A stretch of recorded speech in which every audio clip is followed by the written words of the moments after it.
Why was everyone pretending not to see her at the diner? The bell over the door had chimed like any other, a soft silver note swallowed by the hiss of the coffee machine and the low murmur of the morning crowd. Outside, flags slapped in the salt wind. Inside, the smell of bacon and burnt toast lingered over cracked vinyl booths and chrome napkin holders. It was Veterans Day. Folding chairs lined Main Street, waiting for the parade. Yet when Evelyn Carter stepped inside, smoothing the navy hem of her dress and brushing a stray leaf from her shoulder, no one lifted a hand, no one smiled. They just glanced, quick and polite, then looked away. Maybe they didn't know her anymore. Maybe they'd chosen not to. She let the door sigh close behind her and stood for a breath, steadying her hands against the cool handle of her overnight bag. 2 decades of steel decks and hurricane-black nights beneath the Arctic ice had taught her to stand invisible when she had to. It was almost funny how easy it came back. "Evie," a voice called thin but steady. She turned. Frank Thompson was halfway across the crosswalk outside, the bottom of a paper sack splitting open in his trembling hands. Apples bulged at the seam, about to roll. She was moving before she thought, 4 quick strides, scooping the bag against her chest. "You shouldn't be carrying this alone," she said, breath curling in the cold. "I won't be told otherwise," Frank grumbled, though a spark of mischief flickered in the corners of his eyes. "Then let me walk stubborn with you." He huffed a laugh. The wind lifted the brim of his cap, Korea veteran embroidered in worn gold thread. He leaned into her arm just enough to admit the weight. "You've always been more dependable than folks give you credit for," he said as they reached the curb. She didn't answer, just pushed the diner door open and let the heat wash over them both. The bell chimed again, softer this time. Ruiz slid 2 mugs to a stop on the counter, practiced clink. "Coffee on us, Captain," she said out of habit to Frank. Then to Evelyn, "Welcome home, honey." "Just passing through," Evelyn murmured, easing Frank into a booth and tucking the bag of bruised apples by his feet. The bell jingled again. Her father walked in. Robert Carter filled the doorway like a shadow of her childhood, shoulders still square as if the shipyard whistle might blow at any second, VFW cap tugged low. He scanned the diner, gave her a curt nod, and took the empty stool between 2 old friends at the counter. "Morning," she said. "Morning," he replied as if the word were rationed. Ruiz poured him black coffee. The men shifted back into their usual talk, taxes, heating oil, the parade route. Evelyn folded her hands and waited, letting the steam from her mug curl against her face like camouflage. "So," Robert said at last without looking at her, "about tomorrow. Anna's put a lot into this day. Let's keep things simple." "No fuss," Evelyn said. "No talk that'll turn heads. Folks have had enough surprises these last few years. I'm not planning a speech, Dad." One of Robert's friends, Leo, tapped his spoon. "Your girl's still out at the base." "Something like that," Robert said. "Tried the Navy once, didn't stick. Now she keeps the papers moving." Evelyn felt the words land.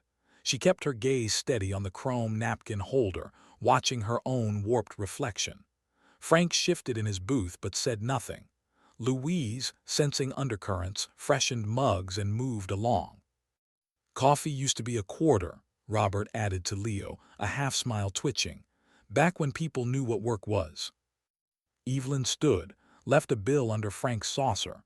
"I'll see you at the parade," she said softly. "Evie," Frank said, catching her hand, "be kind to yourself the way you're kind to everyone else." She didn't trust her voice enough to answer, just squeezed his hand once and walked out into the cold. Brass notes wobbled from the band warming up down by the green. Families set out thermoses and boxes of donuts on their tailgates. The sky hung heavy with low gray clouds, November sun trying and failing to break through. She put her bag in the trunk, paused. At the far end of Maine, a black sedan nosed into the diagonal spots. Anna Brooks leaned from the passenger side, pointing something out with animated excitement. The driver's door opened. Daniel Brooks stepped out. Tuxedo for the rehearsal. straightening instinctively into that quiet posture you learn on steel decks and in briefing rooms. Evelyn froze, half hidden behind the trunk lid, and watched recognition flicker across his face too. He didn't wave. Neither did she. She just raised a hand slightly, could have been a wave, could have been nothing. The wind shifted. The flags along Main Street snapped in perfect unison, as if the town itself was taking a long, braced breath. Tomorrow the reception would be simple, the truth would not. What? The chandeliers hummed faintly. Jazz drifted low from speakers tucked into the paneling. The clinking of her father's glass cut through it all, sharp as sonar. "Friends and family," Robert Carter began, standing tall at the head table, champagne flute lifted. "Today we celebrate Anna and her fine new husband, Daniel Brooks." Applause swelled. Anna glowed in her lace gown. Daniel gave a small nod, modest, but his posture carried the unmistakable discipline of a Navy officer. Evelyn sat far back with distant cousins, hands knotted tight in her lap. "Daniel is a true Navy man," Robert continued, voice rising. "An officer like his grandfather before him, serving his country with honor beneath the waves. Courage like that doesn't come easy." Guests nodded. A few veterans tapped their glasses in approval. Anna beamed. Evelyn sat motionless. She felt Daniel's unease from across the room like a current, his jaw set just a little too firm. "And now," Robert said, turning his glass slightly, "some of you may be wondering about my daughter, Evelyn." Heads turned. 100 eyes searched her out. "She likes to say she's Navy too." A ripple of laughter, thin, uncomfortable. Aunt Helen's whisper cut through. "Didn't she drop out of the academy?" More chuckles. Robert chuckled too. "Yes, yes, Evelyn works out at the base, keeps the papers moving. Important in its way, I suppose, filing reports, answering phones." Polite laughter, awkward, forced. "Nothing like what Daniel does," Robert pressed on. "Real service under pressure, that takes grit." Evelyn's face stayed calm, but her chest burned. The chandeliers flickered slightly in the draft from the tall windows. "She couldn't hack military life," Robert finished lightly, "but at least she's found steady work somewhere." The laughter rose, clinking glasses, forced cheer. Sinatra drifting overhead, oddly tender. Daniel did not laugh, did not drink. He was looking at her now, sharp, questioning, like a puzzle had fallen into place. She met his gaze without flinching, her stillness louder than protest. In that silence, something shifted. He stood. The scrape of his chair cracked through the noise. Conversations faltered. He threaded through the crowded tables, every eye following. Evelyn's heartbeat drummed steady, like depth charges distant in the dark. He stopped beside her. "Commander Carter," he said quietly. "Ma'am." Her hand stilled on her untouched cider. "Excuse me. I served on the New Hampshire, engineering officer. We ran joint ops with Hartford. I've seen you in the briefings. You commanded the room." "You must be mistaken," she whispered. "My family thinks I work at a desk. That's how it should stay." "No mistake," he said. "With all respect, they deserve to know the truth." A tray of pie wobbled past, tilting dangerously. Evelyn reached out, steadied it with a quick hand. "Careful," she murmured to the flustered server, slipping a folded bill onto the tray. Daniel caught the gesture. Respect flickered deeper in his eyes. Anna appeared suddenly, breathless from dancing. "There you are," she said to Daniel, then to Evelyn. "Why so serious?" "Just habit," Daniel said lightly. "She's family, we're both Navy. Old habits die hard." Anna grinned, satisfied, and vanished back to the dance floor. Evelyn stared down at the cider. Daniel's voice dropped. "I can't sit here while they talk like this." "You shouldn't have to." "Neither should you." Before she could answer, he straightened sharply and turned toward the head table. "Daniel," she hissed, too late. He was already striding through the murmur, posture taut, each step like a countdown. The reception's chatter faltered. Forks stilled midair. Sinatra crooned faintly from hidden speakers. "The way you look tonight, but even the melody seemed to retreat, shrinking from the tension that crackled through the room. Daniel Brooks moved like a man storming a bridge, purposeful, silent, each footstep biting into the polished wood. His tuxedo jacket caught the chandelier light in sharp flashes. Conversations dimmed to whispers, then to nothing. People turned in their seats, necks craning. The atmosphere shifted like the moments before a missile test when the sea goes strangely still. Evelyn rose halfway from her chair. "Daniel," she said, low, urgent, "don't." He didn't look back, didn't even pause. He was already threading through the maze of tables toward her father. She felt her pulse notch up, sharp and fast.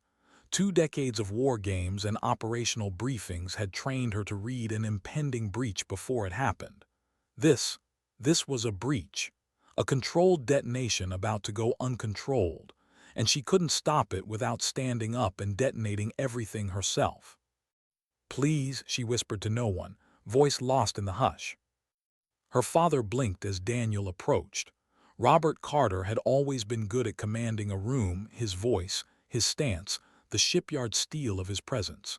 He sat now at the head table, laughter lines cut deep, the confident tilt of a man who thought he knew how every piece fit.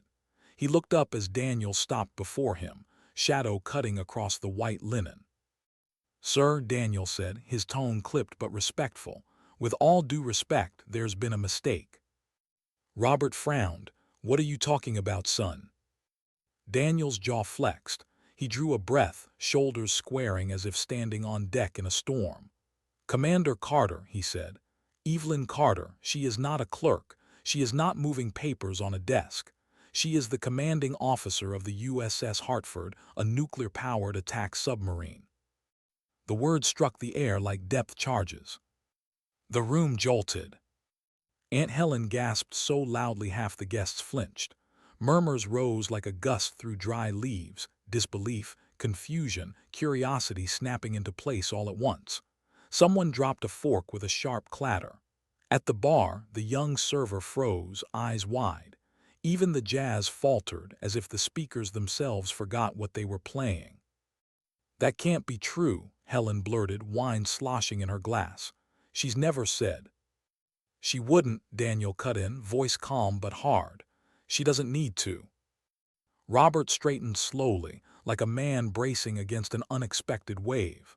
"She never told us," he said, and the brittle edge in his tone made Evelyn flinch. She's not cut out for that kind of responsibility." Evelyn's chair legs scraped softly as she stood. The sound sliced clean through the muttering. Every head swiveled. She walked forward calm, measured, each step clicking against the polished floor, her heels steady as a heartbeat. The chandeliers cast her in shifting light, a figure moving out of the blur of doubt. She stopped beside her father. Her voice was even. "Because you never asked, Dad." The silence that followed was vast. Napkins half folded in midair, glasses half lifted and forgotten. Even the waiters froze at the edges of the room. The chandeliers hummed. The November wind rattled the tall windows.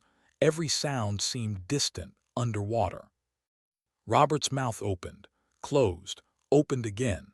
His face had gone pale, draining as if someone had cut a power line inside him. Daniel stepped back half a pace and with deliberate precision raised his right hand. The salute sliced the air like a blade.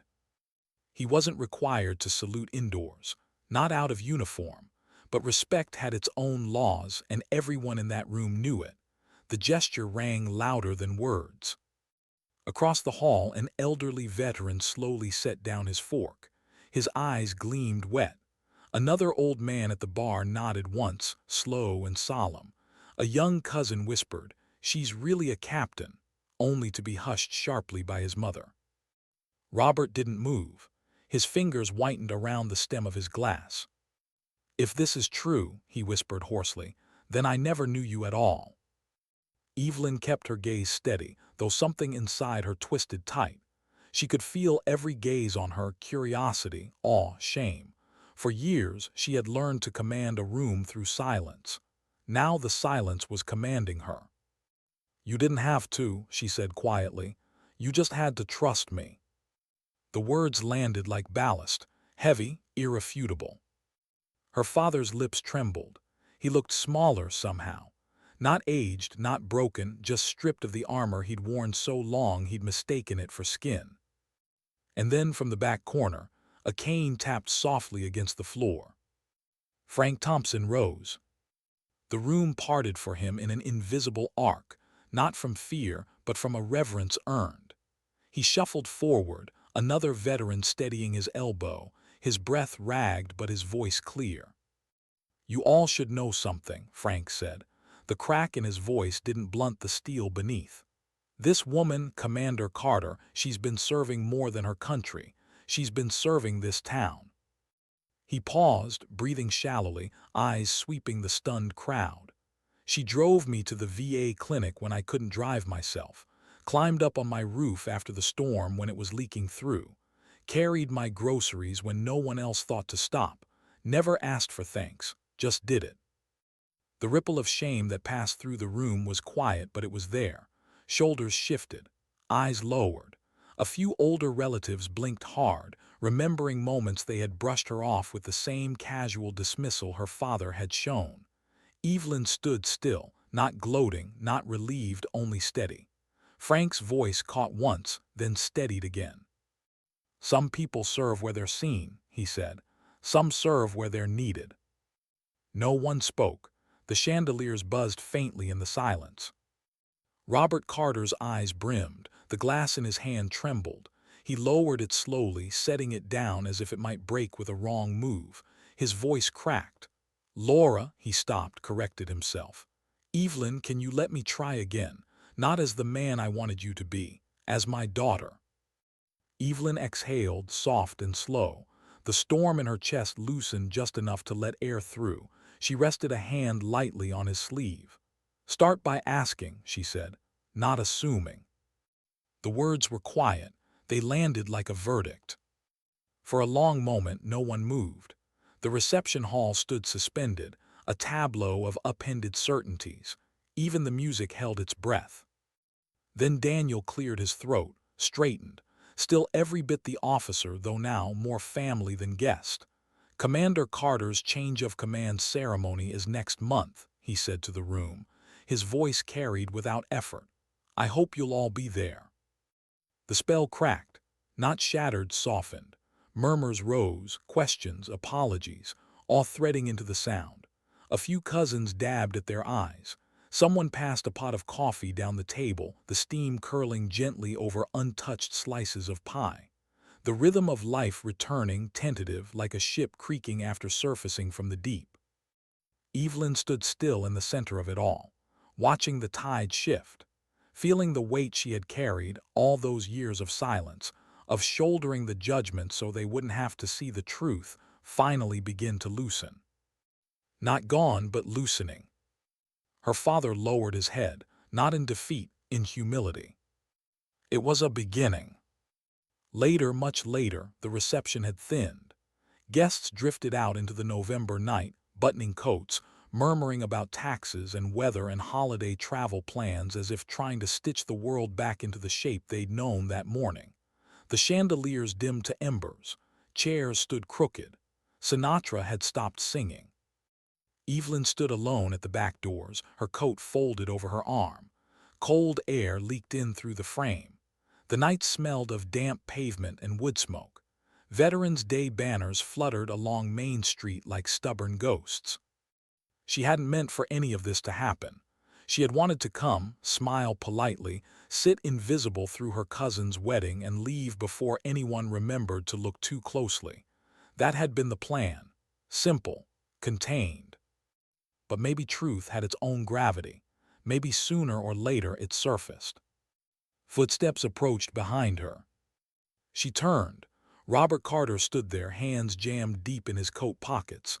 The proud frame she'd known all her life seemed smaller now. Bent, not from age but from uncertainty. "I don't know how to undo years of doubt," he said quietly. The words sounded foreign in his mouth. "I thought I was protecting you. I thought I was protecting us from disappointment. All I did was blind myself." You don't have to understand every detail, she said. I only needed you to trust me. He nodded once slow, as if the sentence hurt to move through his bones. Then, awkwardly, almost shy, he held out his hand. She looked at it, then clasped it. The handshake was brief, firm, old-fashioned, but in its weight was the start of something neither of them had allowed for years. From the steps, Daniel and Anna appeared arm in arm, their faces softened with warmth.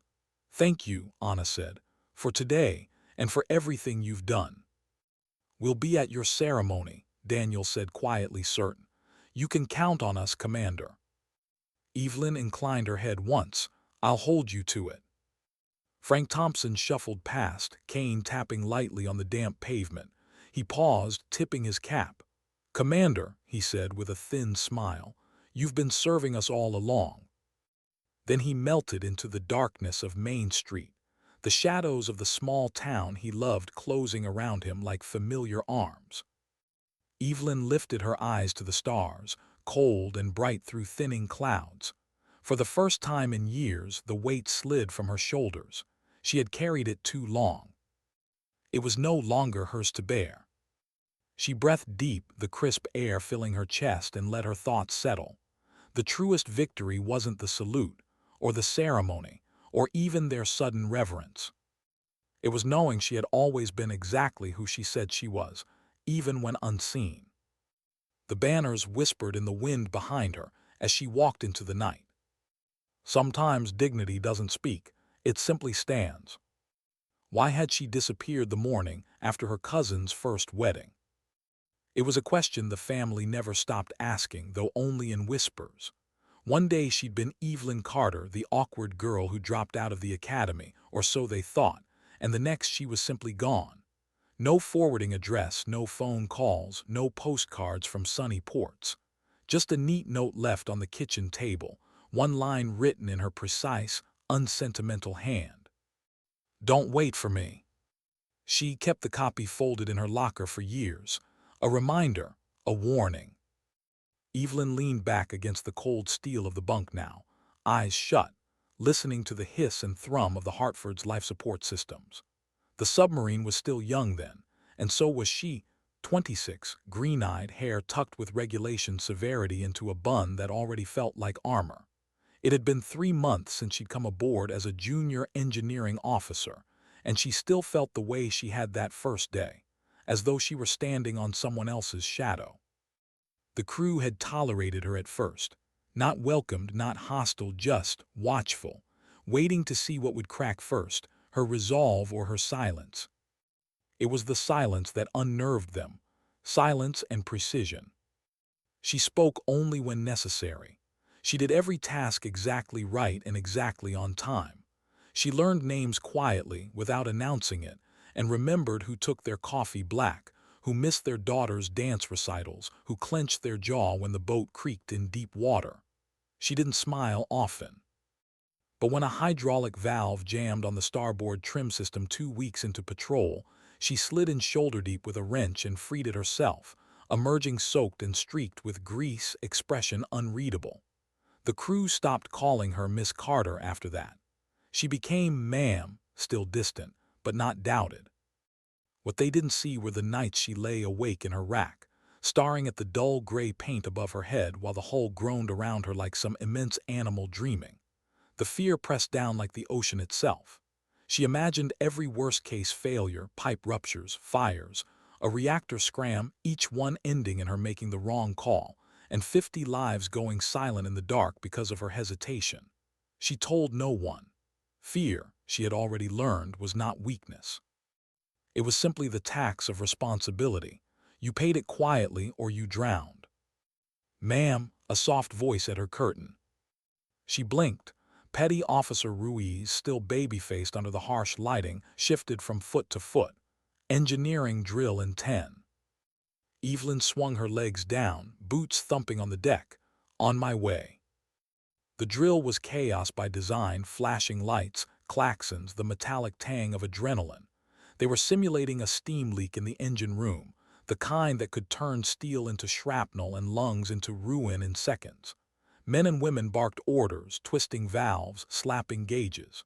Ruiz fumbled with a pressure cap, hands shaking. Steam hissed from the rupture simulator. "Breathe," Evelyn said, calm, crouching beside him. Her voice cut through the alarm like sonar through fog. 3 turns left counterclockwise, not faster, steadier. He followed her lead. The hiss stopped, the alarm silenced. For a heartbeat, the compartment was still but for their breathing. Then the XO's voice crackled from the speaker. "Engineering drill complete. Good recovery. Engineering Officer Carter, clean execution." It was the first time anyone had used her last name with her title in front of it. She didn't smile, but something shifted, small and molten, somewhere under her ribs. Weeks became months. Patrol blurred into patrol. Evelyn rose incrementally, quietly, assistant department head, then department head, her hair silvering at the temples long before 30. She became known for 2 things: the precision of her reports and the way her crew stopped fidgeting when she entered a room, not from fear, from focus. The XO once muttered that she had a gravity field. She pretended not to hear. Outside, the world barely noticed her, which was how she preferred it. While her father grumbled over taxes at the diner, she was skimming silent under icebergs, reading whispers of enemy sonar off the seafloor. While her cousins posted wedding photos, she was cross-checking reactor logs at 300, eyes burning, one hand steady on a mug of coffee that had gone stone cold hours ago. While the newspapers ran headlines about wars no one wanted to admit were still happening, she was threading her boat through contested waters so narrow they could hear Russian propellers echoing off the ice. And still she told no one. Letters from home went unanswered. Holidays passed unmarked. When the Hartford pulled into Groton for maintenance, she rented a motel room by the river and stayed off base, watching gulls harry fishing boats in the gray dawn, letting her own silence wash over her like penance. There had been one man who saw through it, Captain Mason, her first co. He was the only one who called her Eve. "You don't fool me," he'd said once, leaning in the control room doorway while she reviewed maintenance logs, red pen tapping. "You think command is about disappearing. It is." She hadn't looked up. "It's about responsibility." "It's about people," he said simply. "Steel obeys because it has no choice. People obey because they trust you. Earn that." She had filed the words away like she filed everything neat, private, behind locked mental bulkheads. But they stayed. The years blurred. War never officially came, but tension never left. Patrols grew longer, riskier. Rumors whispered through the fleet about missions no one was allowed to confirm. Evelyn rose to executive officer, then, 2 years later, to command. She stood alone on the sail of the Hartford the night they gave her the boat. Moonlight shattered across the black water like broken glass. The ceremony had been quiet by design. Just a few officers in dress blues on the pier, their voices small in the cold air. When they piped her aboard as captain for the first time, she felt something shift inside her. Pride and fear twined so tightly she couldn't tell them apart. That night she wrote a single line in her logbook, alone in her stateroom. "If I fail, they die. If I succeed, they never know my name." She closed the book, slept with her boots on. Her father never called. She stopped expecting him to. But once, during a late patrol, someone left a newspaper on the mess table, folded to the local section. There was a photo of her father at the Veterans Day parade, jaw set, cap tugged low, standing beside a float of paper flags. The article quoted him on the meaning of honor, how real service took grit. She stared at the picture for a long time, then folded the paper and slipped it into her locker without a word. No one on board ever saw her cry. No one ever heard her raise her voice. Yet when a junior sailor once asked why she stayed so calm, she only said, "Because if I panic, they will."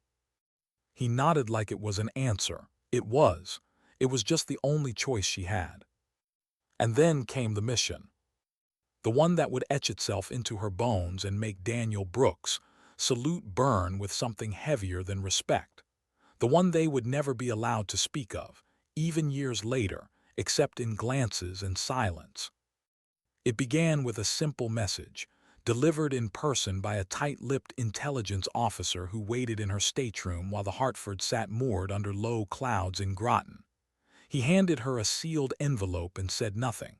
When she opened it, the words were sparse, clinical, and cold. Operations order. Subj under ice deployment. Task: intercept Russian boomer before strategic crossing. Authority: COMPRTMNTLIZD, need to know only. Failure not an option. She read it twice, then slid it into the shredder. The weight settled in instantly, bone deep. She could feel it in her wrists, her teeth, the hollow space behind her eyes. She climbed the sail ladder that night as sleet stung her face, stood alone above the deck, and watched the river roll black under sodium lights. No one else knew yet. Not the XO, not the crew.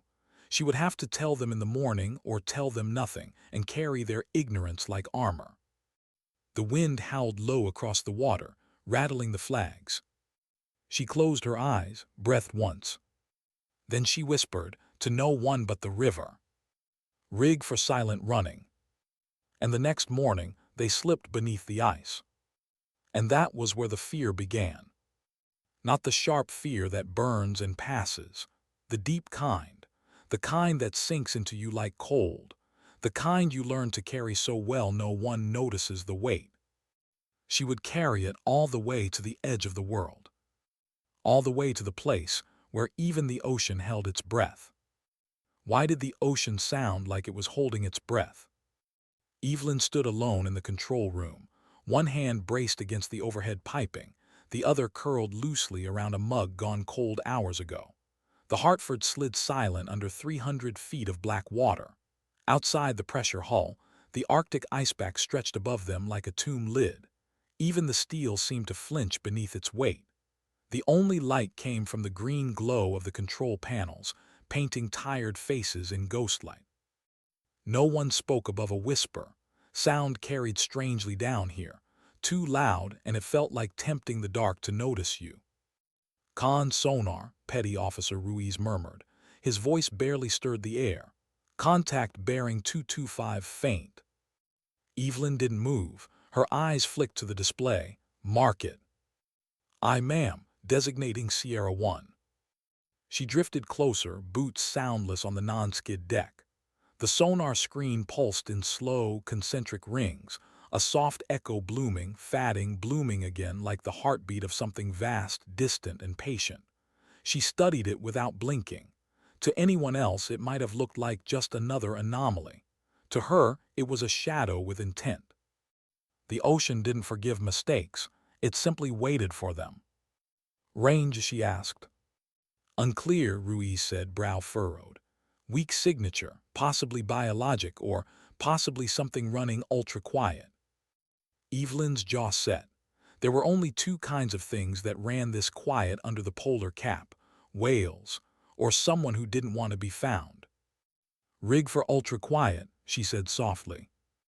Chairs stopped creaking. Conversations froze mid-breath. The Hartford seemed to inhale and go still, her 6,900 tons of steel easing into predator stillness. Even the air thickened like the boat itself had stopped exhaling.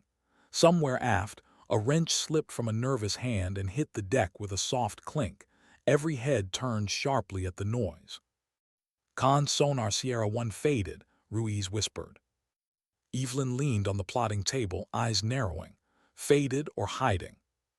The XO, Lieutenant Commander Hale, stepped close, voice pitched low. Ma'am, if it's the target, they shouldn't be this far north. Unless they're early, Evelyn murmured, or we're late. She straightened, every motion slow, deliberate. Panic moved fast, authority moved slow. Maintain current depth, all stop, let's see if they twitch.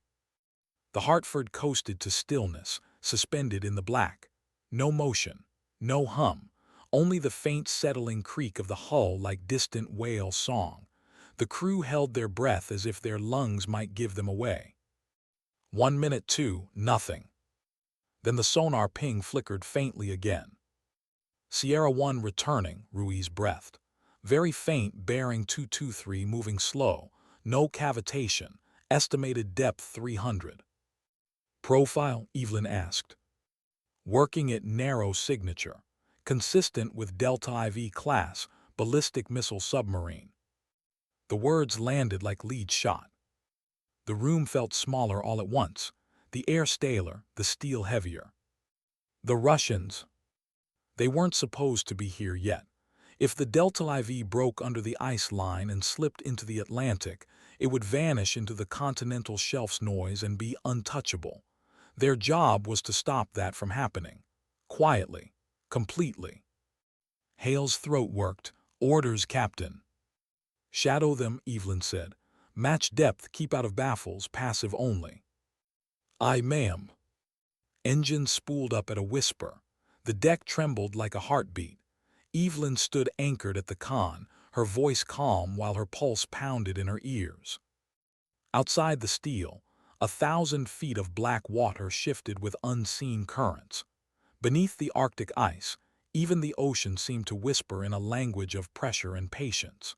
The enemy boat's screw noise brushed faintly against the edge of hearing, a ghost ahead of them, sliding silent through a world where light did not exist. They followed. Hours blurred, sleep blurred, reality blurred. The Hartford ghosted beneath jagged ice keels sharp enough to tear steel. The enemy submarine loomed just ahead on sonar, a flicker, a suggestion, always just out of reach like a shadow that slid away when you looked too hard. Evelyn stood her watch without blinking, shoulders squared, gaze locked on the plotting table. Every decision she made bent the world slightly, speed, depth, bearing, shifting 130 souls with each quiet word. It was like steering a mountain with whispers. Captain, Hale murmured, recommend we back off, keep our distance. No, she said, if they sprint, we lose them. Hale hesitated. Ma'am, if they hear us. They won't. Ma'am.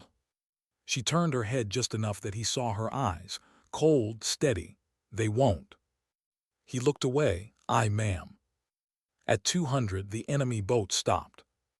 No screw noise, no wake turbulence, just silence. The sonar trace hung motionless like a smudge on glass. Ma'am, Ruiz whispered, voice tight, Sierra 1 dead in the water. Evelyn felt the muscles in her back coil. Depth, she asked. 300, same as us. They were mirrored, perfectly, like two predators circling in the dark, both waiting for the other to blink first. Hold position, she said. No active, passive only. Minutes crawled, sweat cooled on brows. The sub's air grew close and stale, the metallic taste of fear bleeding into it. Evelyn stood absolutely still, hands loose at her sides, heart hammering so hard she could feel it in her teeth. She could sense them out there, 18,000 tons of foreign steel and nuclear warheads, a whisper away. Then a distant groan rolled through the hull like thunder. Not machinery, not man. The ice. Ruiz flinched. Ma'am, overhead ice shifting. Plot it, Evelyn said instantly. Find the pressure line. The overhead groan deepened into a roar. Somewhere forward, the hull creaked like cracking bone. The lighting flickered once. The control room went utterly still. Even fear froze. Con nav ice ridge descending. Bearing 223. Depth dropped to 350 and closing. Jesus, Hale breathed. It's coming down on top of them. And them. Evelyn's mind split cleanly, the way it always did when death brushed close, fear in one hand, math in the other. Distance, buoyancy, crushed depth, hull flex limits. The data spun in cold arcs. She could surface and risk discovery, or dive and risk implosion. They had seconds. Dive planes down 5, she ordered. Angle 10 degrees, make depth 500, silent. Hale stared. Ma'am, that's... Do it. He swallowed and repeated the order. The deck tilted. The hum of ballast pumps shivered through their bones. The world tilted darker, heavier. Bulkheads moaned under the shifting pressure. The lights dimmed. Someone muttered a prayer too softly to finish. Passing 450, the diving officer whispered. His voice cracked. The ice hit then. It slammed the ocean above them like a god's fist. The pressure wave rolled through the hull with a deep, metallic boom. Light fixtures rattled. Coffee mugs jumped. The deck bucked hard enough to knock Ruiz to one knee. Alarms trilled and cut off abruptly as breakers tripped. The air filled with the sharp smell of ozone. Depth, Evelyn snapped. 490, 500. Level the planes. The boat leveled. The hull stopped groaning. Silence, thick, ringing, rushed back in. They were alive. Barely. Evelyn stood motionless, eyes on the depth gauge as the needle steadied. Then she exhaled once, sharp. Damage report. None reported, Hale said after a beat, voice hoarse. All compartments green. She nodded. Her hand had left crescent dents in the edge of the plotting table. Above them, the ice groaned away like a reluctant god. Ahead of them, the enemy submarine was gone. They searched for hours, crawling at 3 knots through the black. No screws, no wake, no shadow on sonar. The Delta IV had vanished into the void. And Evelyn understood, with the cold clarity of command, that they had not merely lost contact. They had become the hunted. Why had the ocean gone so quiet? The Hartford drifted through black water like a ghost, lights dimmed to red, machinery hushed to whispers. It was 3:40 hours. Outside the pressure hull, nothing moved. No current stirred the ice ceiling above. No whales called through the darkness. No hum of distant screws, just the press of cold and the creak of steel under strain. The enemy had vanished. And Evelyn knew what that meant. They hadn't fled. They were waiting. Con sonar, Ruiz murmured, voice taut. Still negative contact on Sierra 1. Broad search sweep clear. High frequency passive clear. Evelyn stood at the plotting table, unmoving, her face carved from shadow. Confirm no surface reverberation. Confirmed, ma'am. They were alone, which meant they were. Hale stepped close, his voice a whisper that barely stirred the air. They've gone to Baffles. Evelyn didn't look up. They want us to think they're gone. They are gone. They're not, she said, and the certainty in her tone made his skin prickle. They're waiting behind us. Hale blinked. You think they doubled back? I know they did. He hesitated. We can break off, pull south of the ice line, signal command. She turned her head slowly, just enough for her gaze to cut him. Calm, cold. And if they launch before we return, if they vanish into the Atlantic shelf and disappear under our shipping lanes? He swallowed. Then we fail. Then we fail, she echoed. The words dropped into the silence like lead weights. She stepped to the con. Come to 050, speed 2 knots, rig for silent running. Aye, ma'am. The order passed in whispers. The Hartford arced on her new bearing, a steel shadow threading the black. No vibration, no cavitation, no sound. They were bait now. Evelyn knew it. Everyone did.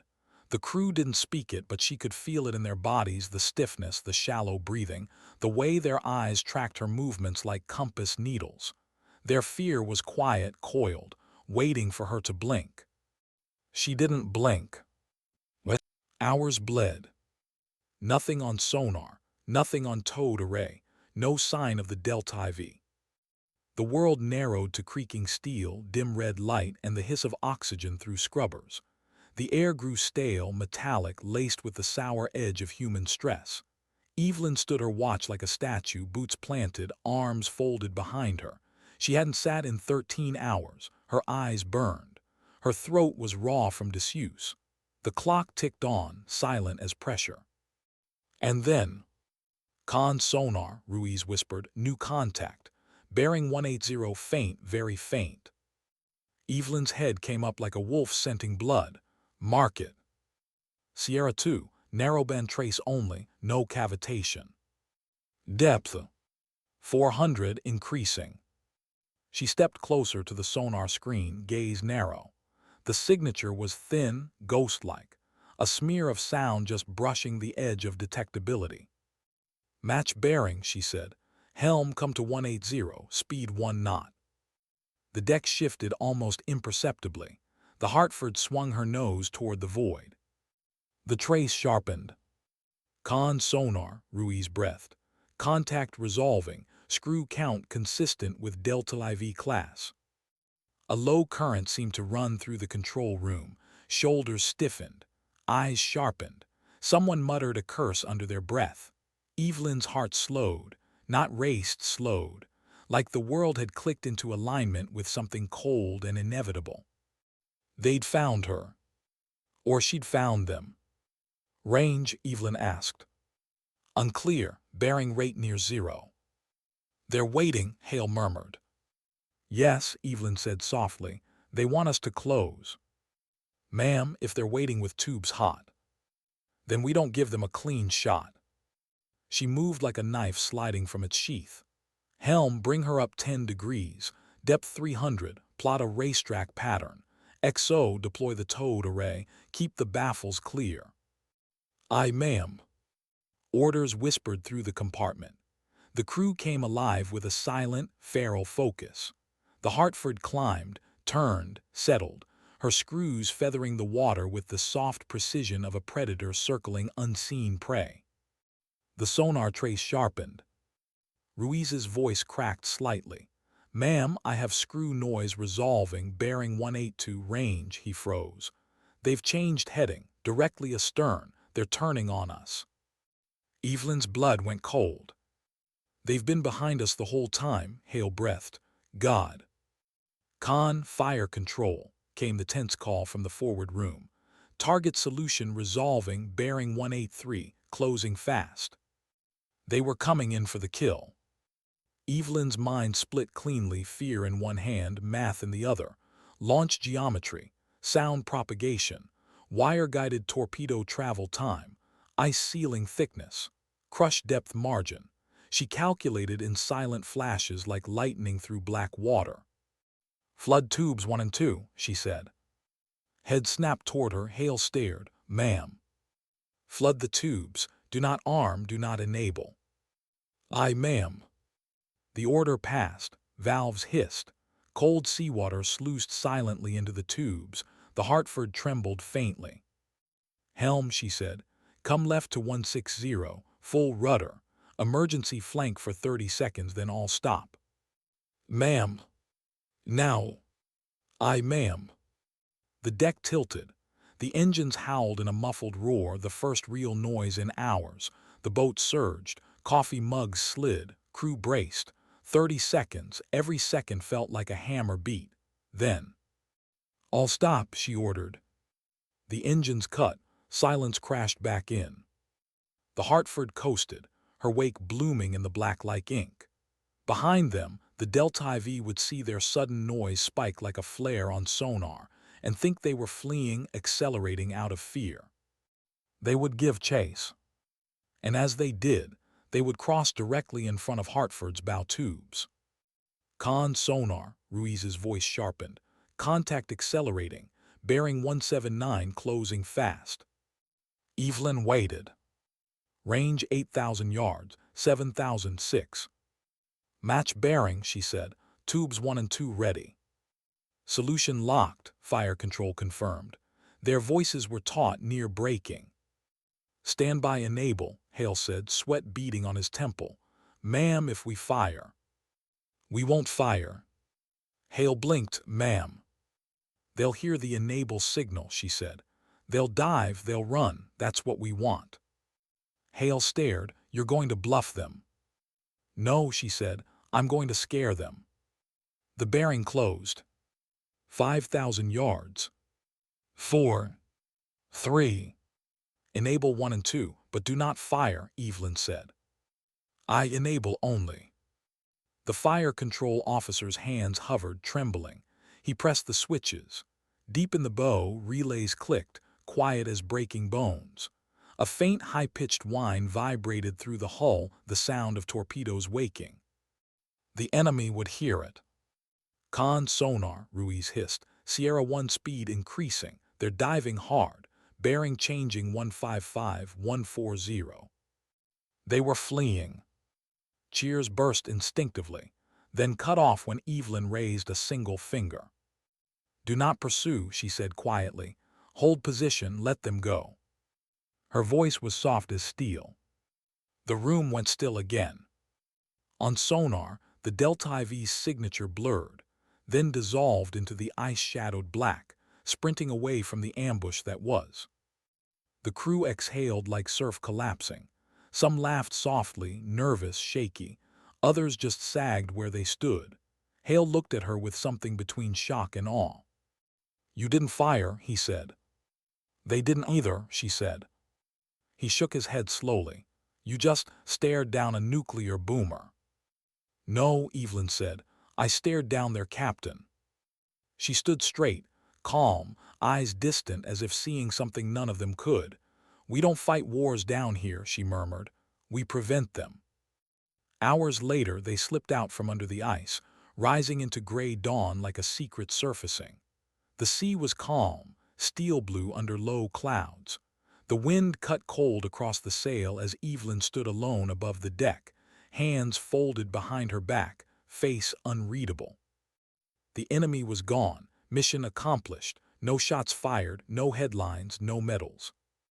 Only silence. And the quiet knowledge that somewhere, under another horizon, another captain had chosen not to start the war that night, because she had made him believe he wouldn't survive it. That was enough. She stood there for a long time as the wind tore at her hair, eyes on the empty horizon. Her crew would never speak of it. Her father would never know. And somehow, that was exactly how it had to be. Sometimes victory isn't the noise you make. It's the silence you leave behind. Why did the land feel more unstable than the sea? The pier under her boots seemed to sway with phantom motion, though the water lay flat as hammered steel beneath the gray dawn. Gulls wheeled and screamed above the submarine base, riding gusts sharp with the smell of diesel and kelp. The Hartford's black sail loomed astern, still dripping seawater, her hull streaked white with salt and ice scars. Lines creaked. Flags snapped. Evelyn Carter stood at the foot of the brow, cap tucked under her arm, and let the cold bite her face like something she almost recognized.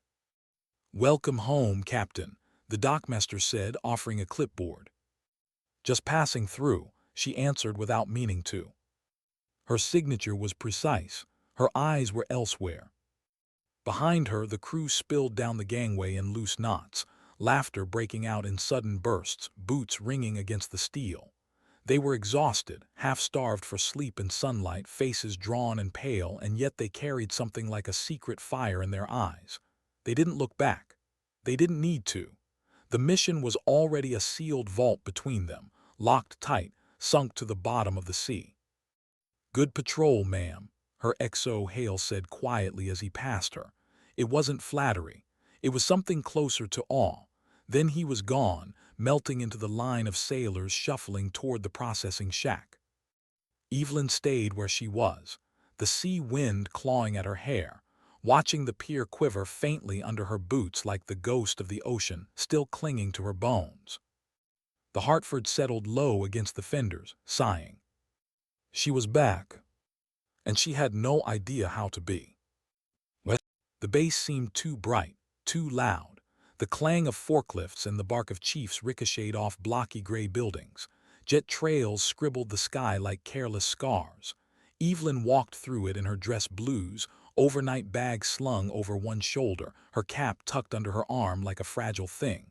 No one stopped her. No one saluted. They didn't recognize her without the shadows of deep water clinging to her. She liked it that way. At the BOQ, she left her bag on the bed untouched and stared at the ceiling fan spinning slowly overhead.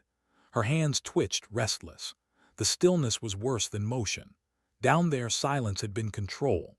Up here, silence felt like an ambush. She caught herself listening for the hum of turbines, the low, rhythmic shudder of the reactor coolant pumps, the heartbeat of her world. Nothing. Just the tick of an old wall clock, too loud in the thin air. She sat down on the floor. It was the only place that felt steady. What? 2 days passed in a blur of briefings, after-action debriefs, exit paperwork. She answered every question with surgical calm, signed every form, handed over every classified binder like pieces of herself being stripped away one by one. The uniform shop measured her for her change of command dress whites. The public affairs officer asked how many guests she expected. Evelyn blinked at him for 3 full seconds before saying, "One." She wasn't even sure he would come. What? Robert Carter arrived on the 4th day. She found him sitting on a bench near the base chapel, elbows on his knees, staring at the river where the gulls swooped and fought over fish guts. His VFW cap sat beside him on the bench, its brim chewed and bent from years of nervous handling. He looked smaller here, surrounded by steel and regimented order, like someone had carved him out of the wrong world and set him down gently in this one by mistake. He didn't see her at first.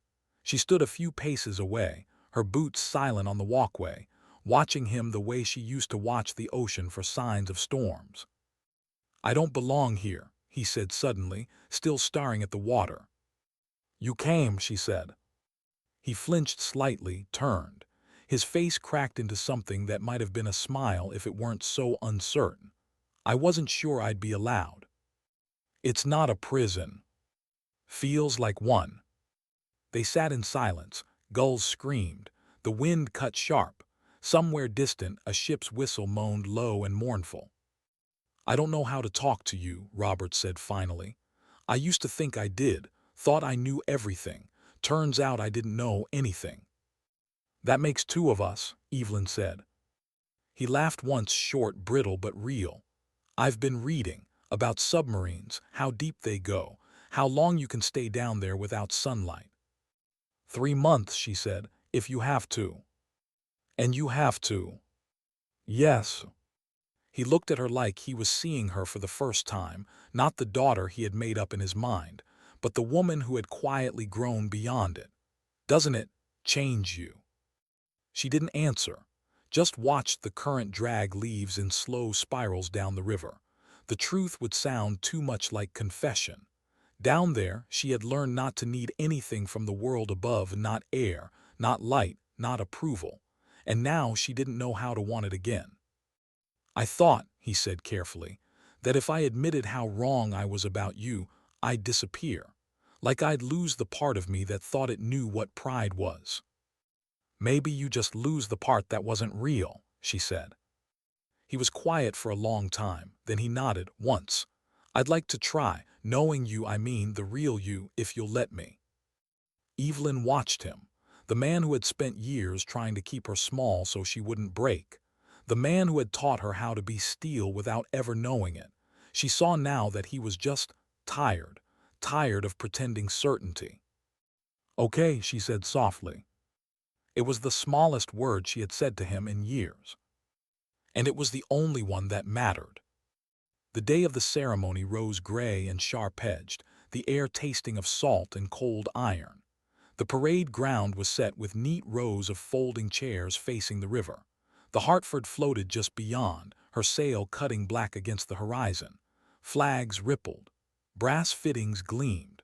The whole place smelled of oil and seaweed and polish, like pride pretending not to be nervous. Evelyn stood alone in the prep room, buttoning the stiff white jacket of her dress uniform. The gold braid caught the pale light like captured flame. Her reflection in the mirror looked like someone else, immaculate, composed, invulnerable. A figure carved from duty. Not the girl who had once slipped out of a wedding reception before dawn and vanished under the sea. Her hands shook as she pinned on the dolphins. The door cracked. Daniel Brooks leaned in, already in his own blues, his tie perfect, his posture easy. "They're ready for you, Commander." She nodded. "You good?" he asked. "No," she said. He smiled faintly. "Good means you still care." He offered his arm. She didn't take it, but she walked beside him anyway, out into the wind. The crowd rose as one when she stepped onto the dais. Anna sat near the front, eyes shining. Frank Thompson stood in the back with his cane, hat in his hands, and beside him, stiff and pale and trying not to look overwhelmed, was her father. She stood at the podium, the river and the black silhouette of the Hartford behind her. The flags cracked. The brass band fell silent. She looked out over them all. Her throat closed. There were so many things she could say. About silence. About sacrifice. About the way command wasn't about power but about choosing, every day, to carry weight so others didn't have to. About how sometimes victory meant no one ever knowing what you'd done.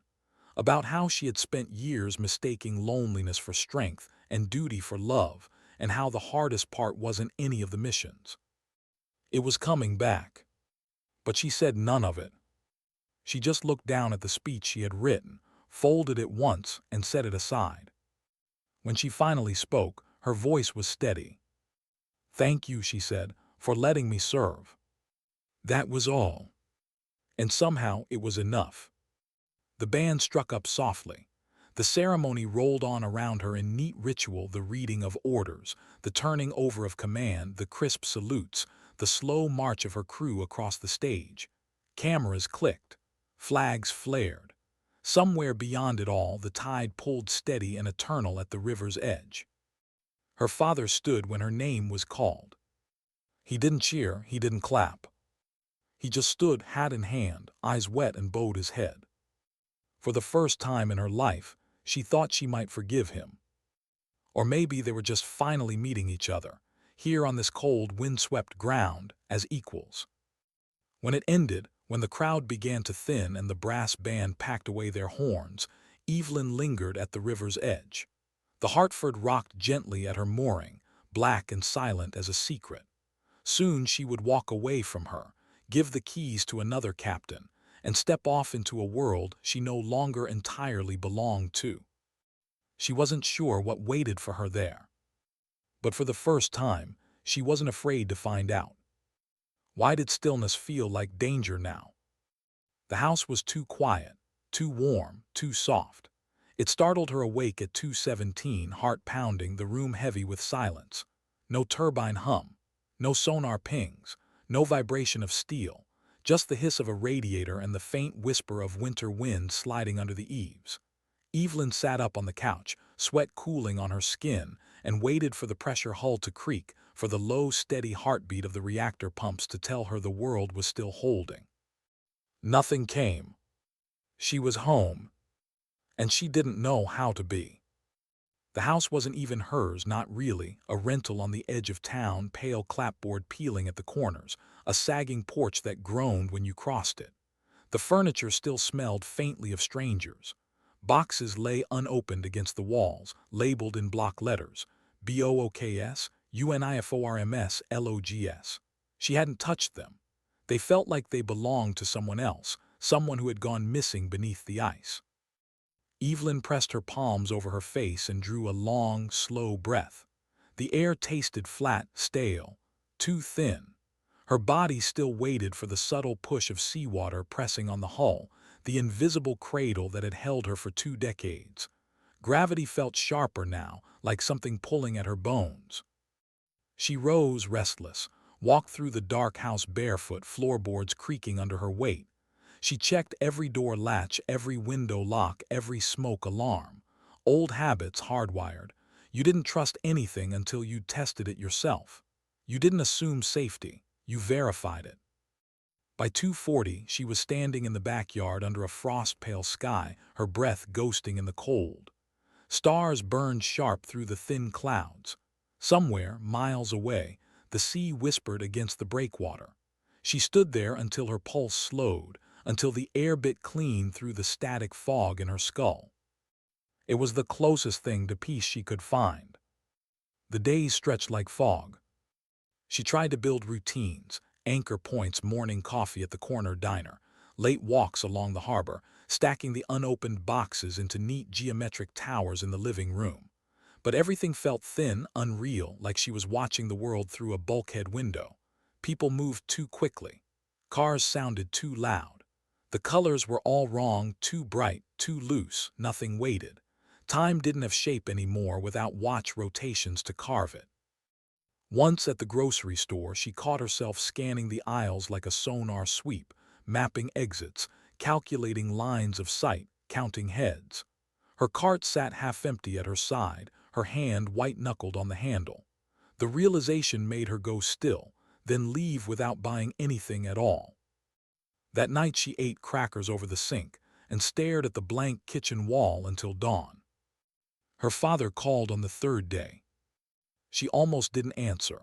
The name on the screen froze her thumb halfway to decline, but something heavier than pride tilted her hand and she swiped. Evelyn. Dad.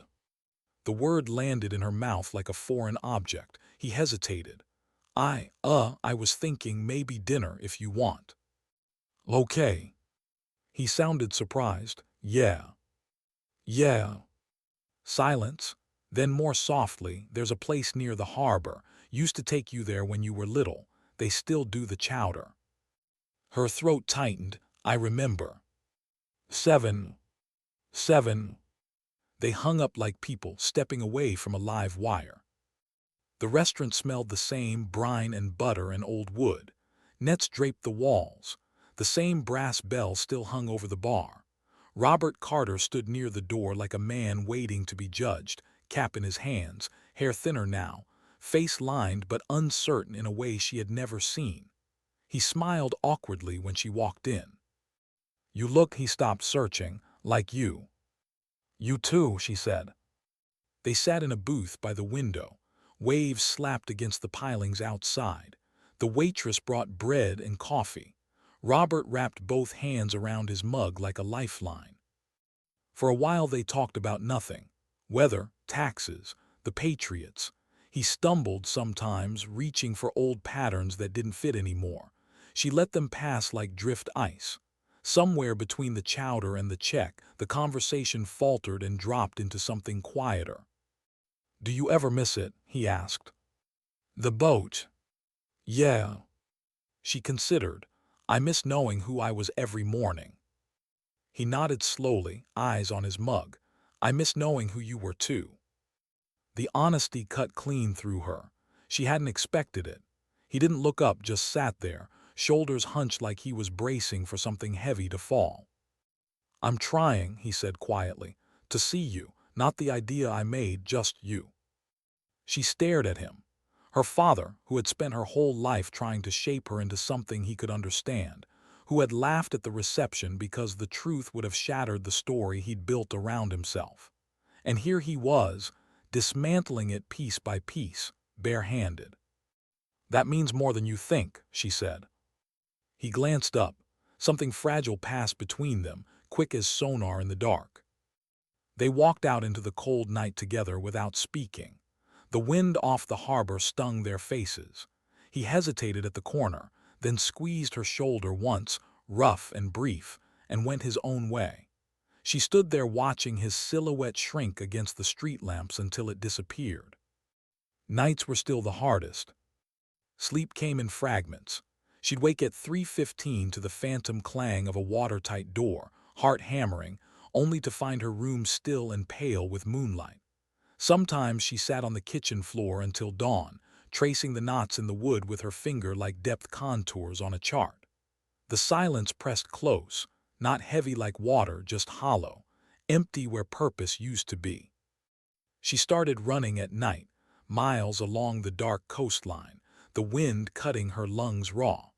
It was the only time she felt like she was moving fast enough to keep the world from collapsing inward. And slowly, imperceptibly, the town began to notice her again. Ruiz at the diner started saving her the corner booth. The man at the hardware store asked her opinion on a water heater. The librarian slipped her a book about ocean currents. None of them mentioned the Navy. None of them mentioned the Hartford.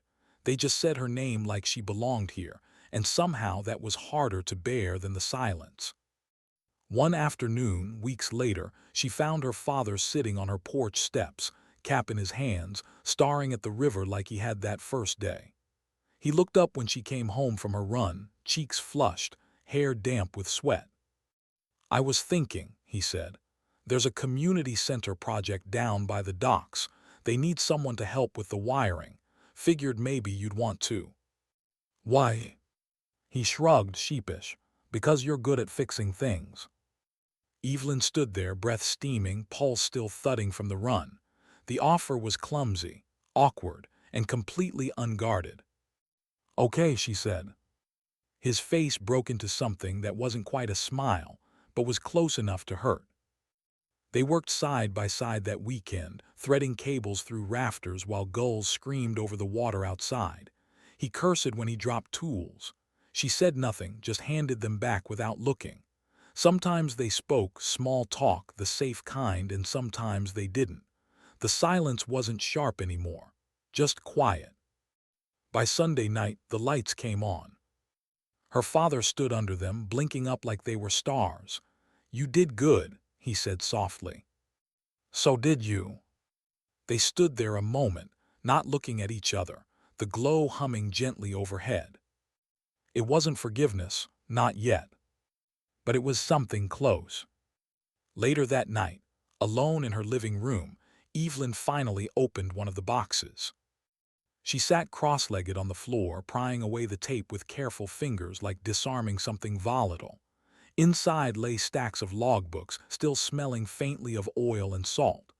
Pages dense with her handwriting, depth, course, engine temperatures, sonar bearings, the language of the deep. Her life, stripped to data points, the sum of who she had been. She touched the first page like it might crumble.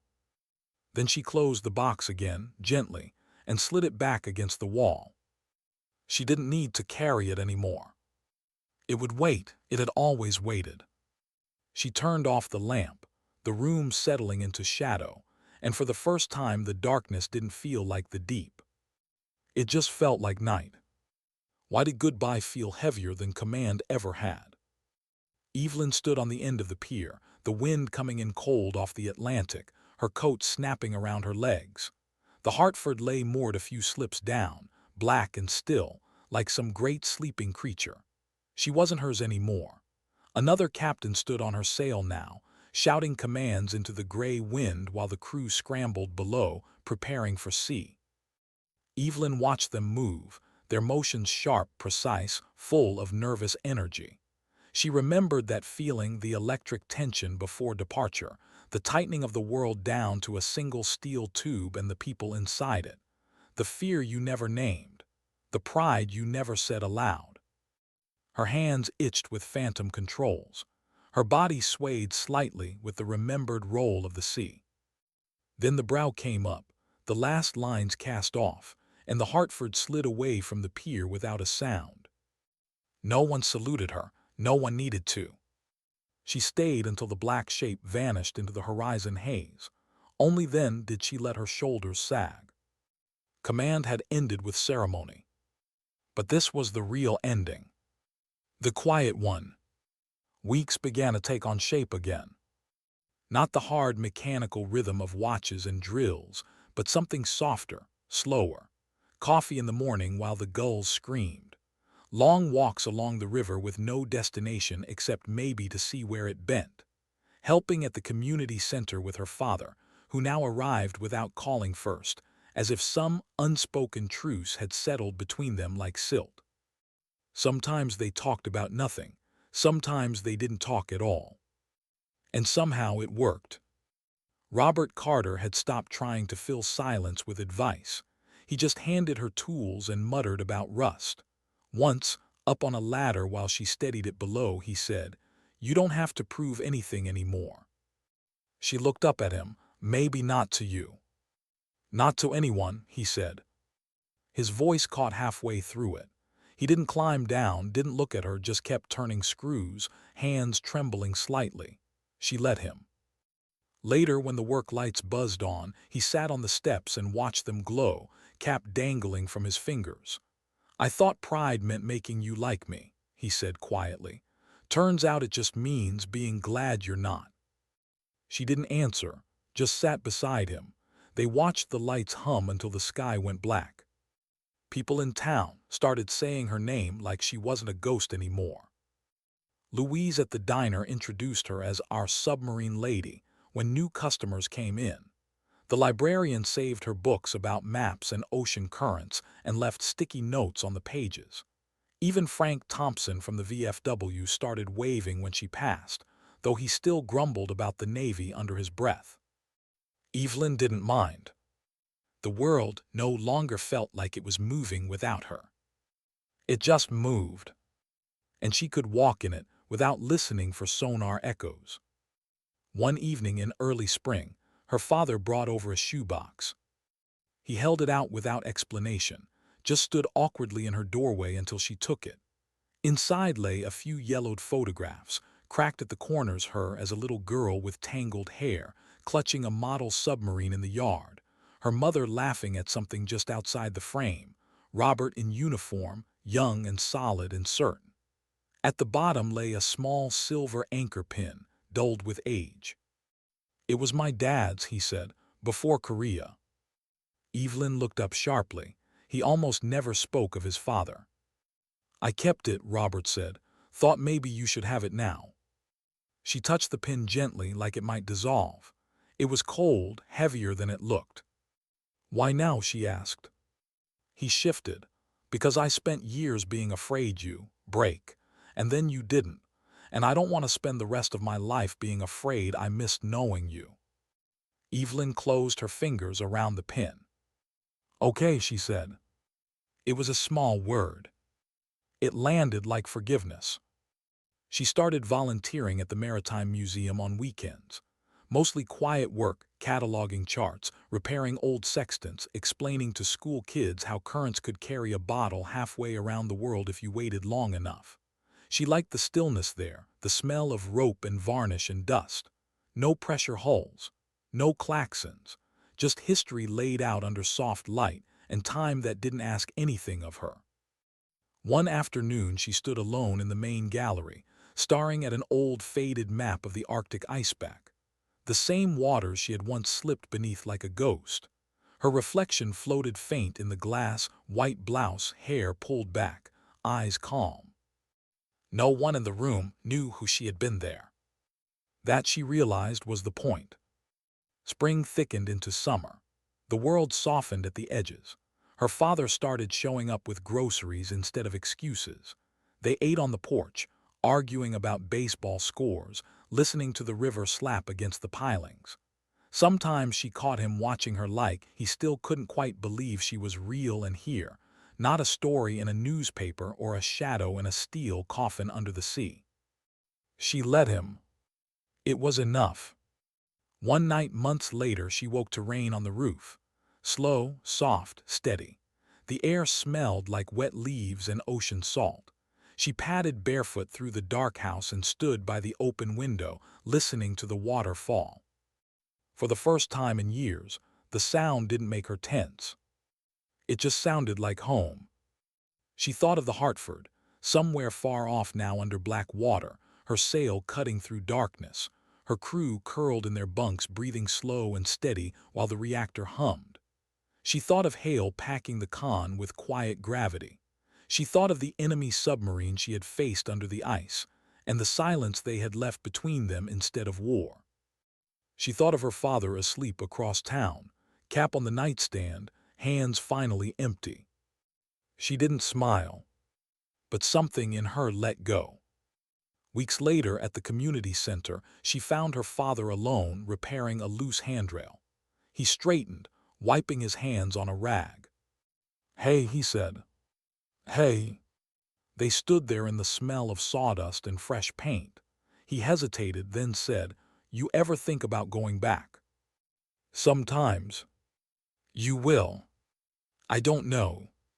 He nodded slow. "Either way, I'll be proud."